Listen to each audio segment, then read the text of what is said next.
एक वक्तव्य हमारे जवाब में एक सांसद का आया। उन्होंने कहा कि अगर हमने विश्वासघात की बात की थी कि नहीं करना चाहिए। उन्होंने कहा कि अगर हम ये सब नहीं करेंगे तो क्या गोलगप्पा बेचे।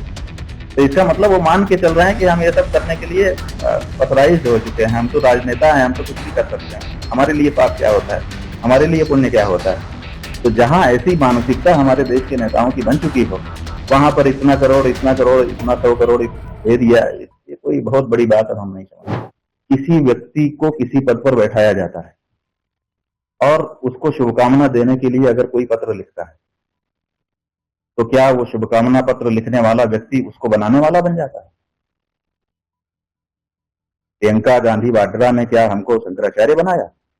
हम जब शंकराचार्य बने तब उन्होंने एक शुभकामना पत्र लिखा।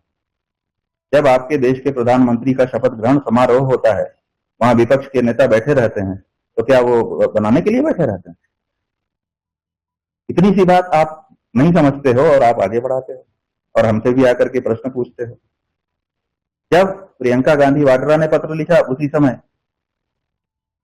आनंदीबेन पटेल ने भी हमको पत्र लिखा, उसी समय अनसुईया उइके ने भी हमको पत्र लिखा। ये तो राज्यपाल थी उस समय, अभी भी आनंदीबेन तो अभी भी राज्यपाल है। तो प्रियंका गांधी वाड्रा पत्र लिखती है, उसके पास हैसियत क्या है? जिस समय हमारा अभिषेक हुआ ज्योतिष पीठ के शंकराचार्य के रूप में, उस समय मध्य प्रदेश में यह हुआ।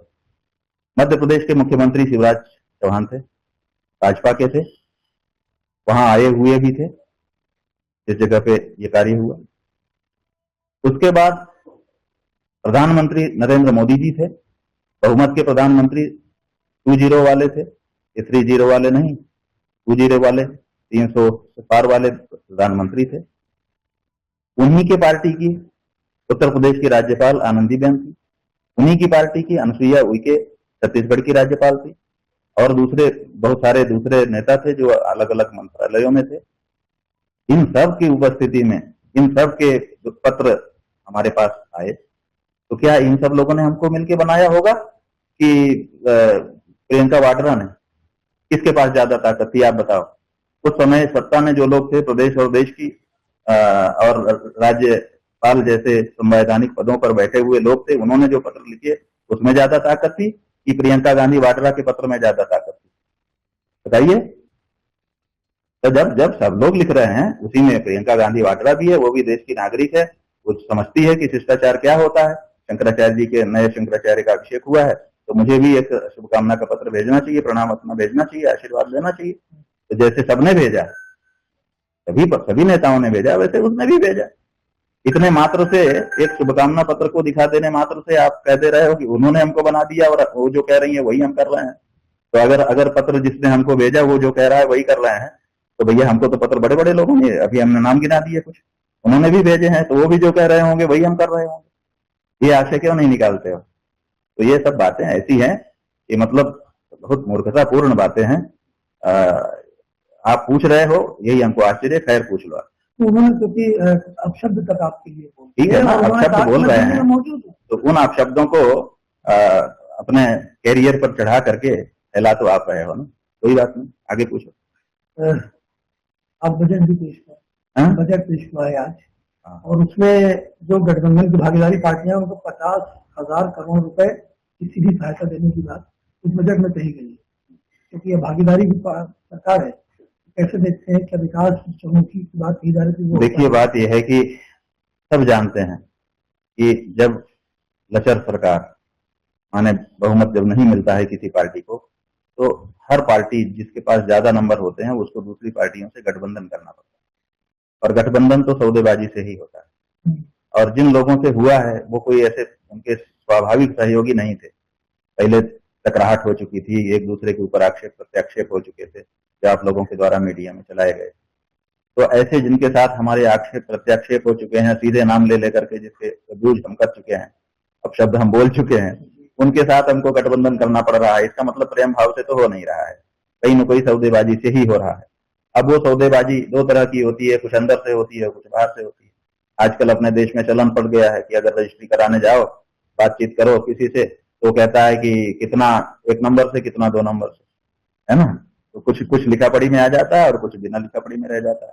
तो ऐसे ही जो गठबंधन बना होगा उसमें कुछ लिखा पढ़ी में होगा, कुछ गैर लिखा पढ़ी में होगा। तो ये तो इसमें क्या बोलना है, अभी तो सब अंडरस्टूड है, सब लोग जानते हैं कि आज की राजनीति। देखिए ना, एक वक्तव्य हमारे जवाब में एक सांसद का आया, उन्होंने कहा कि अगर हमने विश्वासघात की बात की थी कि नहीं करना चाहिए, उन्होंने कहा कि अगर हम ये सब नहीं करेंगे तो क्या गोलगप्पा बेचेंगे। तो इसका मतलब वो मान के चल रहे हैं कि हम ये सब करने के लिए ऑथराइज्ड हो चुके हैं, हम तो राजनेता हैं, हम तो कुछ भी कर सकते हैं, हमारे लिए पाप क्या होता है, हमारे लिए पुण्य क्या होता है। तो जहां ऐसी मानसिकता हमारे देश के नेताओं की बन चुकी हो, वहां पर इतना करोड़, इतना 100 करोड़ दे दिया, ये कोई बहुत बड़ी बात अब हम नहीं समझते। गौ माता को राष्ट्रमाता के पद पर प्रतिष्ठित करे, पशु सूची से उनको हटाए और उनकी हत्या को कानूनन अपराध घोषित करे, तो एक बार फिर देश का जो हिंदू है वो चाहेगा कि ये सत्ता और रहे। अन्यथा अब धीरे धीरे कमजोर ही होना है, अब बल नहीं मिल रहा। महाराज जी, मतलब ये माना जाए की बात क्या है, हम कैसे संतुष्ट होंगे? वो हमको बुला के हमको खिला दें, हमको पिला दें, हमको किसी पद प्रतिष्ठा दे दें, हमको कुछ सुरक्षा दे दें, हमको कोई व्यवस्था दे दें, ऐसा तो हम चाहते नहीं हैं। हमारा व्यक्तिगत तो किसी भी प्रधानमंत्री से कोई स्वार्थ नहीं है, आज हैं जो, कल भी जो होंगे या पहले जो हुए हैं, हमारा कोई स्वार्थ नहीं रहा। तो ऐसी परिस्थिति में हमें व्यक्तिगत तो कुछ चाहिए नहीं, लेकिन हमको समाज के लिए चाहिए। तो जो गाय की पीड़ा है वो हम सब की पीड़ा है, और ये बात हम लोग शुरू से कह रहे हैं, आज़ादी के पहले से कह रहे हैं। आज़ादी पाने के बाद उस समय की सरकार ने कहा था कि हम कर देंगे, फिर 2 साल का समय लिया था कि 2 साल हमको मौका दीजिए, और 2 साल के बाद आज तक लटका ही चला जा रहा है। तो ऐसी परिस्थिति में जो हमारी पीड़ा है, उस पीड़ा को जब तक दूर नहीं किया जाएगा, जब तक हमारे हृदय का कांटा नहीं निकाल करके फेंका जाएगा, तब तक हम कैसे संतुष्ट हो जाएं किसी भी प्रधानमंत्री से। अभी तक के जितने भी प्रधानमंत्री भारत में हुए हैं, हम किसी से असल में संतुष्ट नहीं हैं। केवल नरेंद्र मोदी की बात आप उठाएंगे तो ये अन्याय होगा, क्योंकि सब ने गौ हत्या की और गौ हत्या को बढ़ाते गए, जबकि भारत की जनता चाहती थी कि गौ हत्या बंद हो। तो ये जो हम हिंदुओं के हृदय की पीड़ा है, ये कहा जाता है कि ये हमारा देश है, यहाँ पे हम बहुत संख्या में हैं, आदि बहुत सारी बातें कही जाती हैं, लेकिन हमारी पीड़ा तो दूर कोई करता नहीं है। तो इसलिए अभी तक के जितने भी प्रधानमंत्री हुए हैं, असल में हम किसी से भी संतुष्ट नहीं हैं।